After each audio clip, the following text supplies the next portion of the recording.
Jujutsu Kaisen.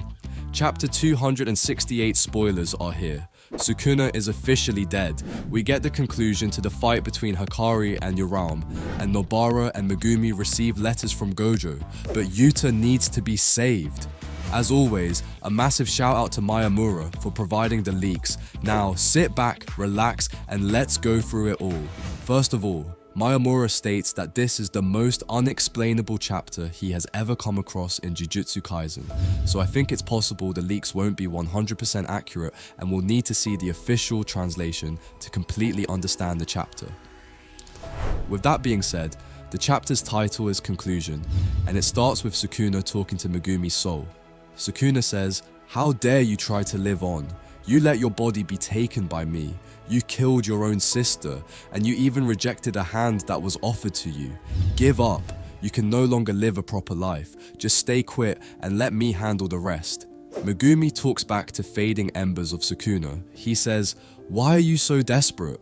There's still the one Sukuna's finger left. If the way of becoming a cursed object is predetermined, then if you're peeled off by Itadori, you'll die here.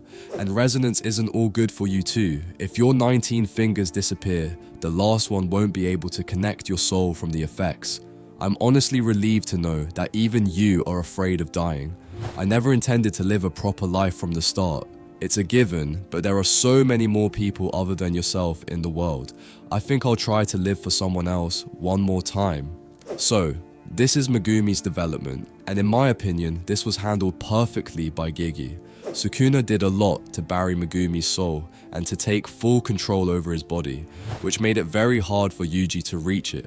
I mean, we saw Yuji put a lot of effort into reaching Megumi and give a reason to want to live.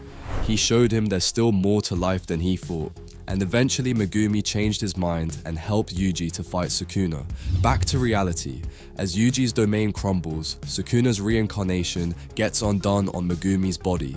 Sukuna screams in agony as he's peeled off Megumi's body. Megumi is finally free from Sukuna's clutches.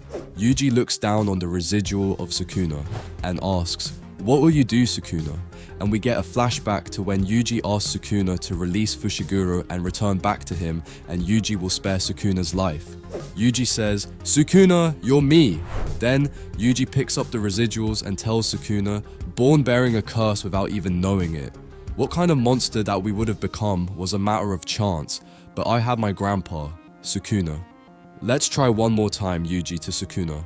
"Not to curse someone, but to live with someone. Even if no one else accepts you, I alone can live on with you." Sukuna is enraged at Yuji's consoling words. Sukuna says, "I'll commend you for playing the fool to this extent, Yuji Itadori. Don't underestimate me. I am a curse." Now, I really don't like what Yuji is doing here. I mean, this is Sukuna. Even if Yuji didn't see all the evil crimes Sukuna committed in the past, what he witnessed in the Shibuya incident should be enough. I know that Yuji is the main character and he's supposed to try and save everyone, even the villain, but I think Sukuna deserves the ugliest death ever. Next, the scene shifts. Uraume realizes that Sukuna lost.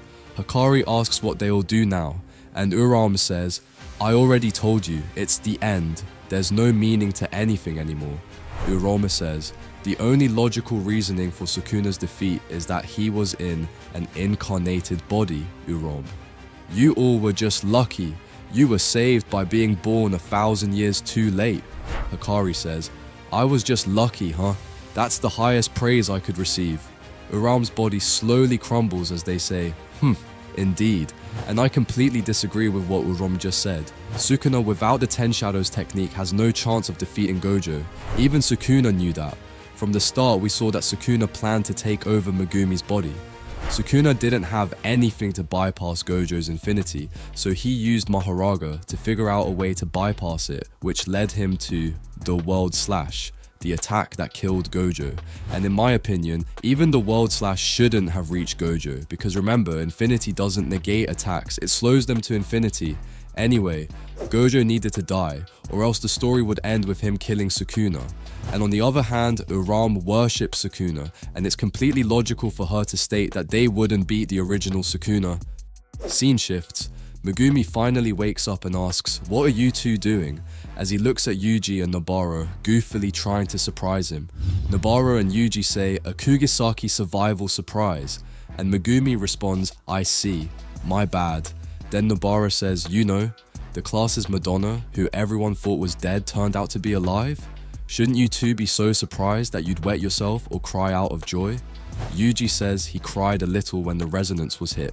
Megumi says he wasn't really surprised since he saw what happened inside Sukuna. Yuji then takes out letters written by Gojo. Yuji says Shoko gave them to him. Megumi is in shock and says, "A letter?" Nobara, "I feel you. This is totally not like him. It's slightly gross to even imagine him writing letters." Megumi notices that there are only 2 letters. Yuji says he didn't get one because he had a talk with Gojo directly. Nobara reads her letter and instantly crushes it. She says it had info about her mother's whereabouts. Yuji says, "Oh, did you even want to know in the first place?" Nobara responds, "Not at all." Nobara asks if Megumi received some kind of special grade authority, but Megumi starts laughing as he reads his letter. Yuji and Nobara get curious seeing Megumi laughing and they read his letter, but they are left flabbergasted. We see Megumi wholeheartedly laughing as we see the letter from Gojo says, "Unfortunately, your father isn't around anymore because I killed him. Sorry." Nobara then says they have to meet up with Maki and the others. She also tells Megumi to attend. Yuji says he has to apologize and thank everyone. Megumi is confused, so Yuji tells him that it's about Yuta. Yuji says they gotta save Yuta's life, and we see Maki, Toge, Panda, Kusakabe, Miwa, and Momo. Someone screams, "Maybe Maki?" "Yuta, you damn bastard!" Megumi worriedly asks if this is what saving Yuta should sound like. The chapter ends here, and the manga will be on break next week. Editor's comment at the end. Is Okotsu alright? 3 more chapters until the finale. As expected, we didn't get any explanation about the merger or the culling games, and in my opinion, this was kind of rushed. On the other hand, I'm glad to see that Yuji and Megumi survived the fight and Gege didn't kill any other character in the end.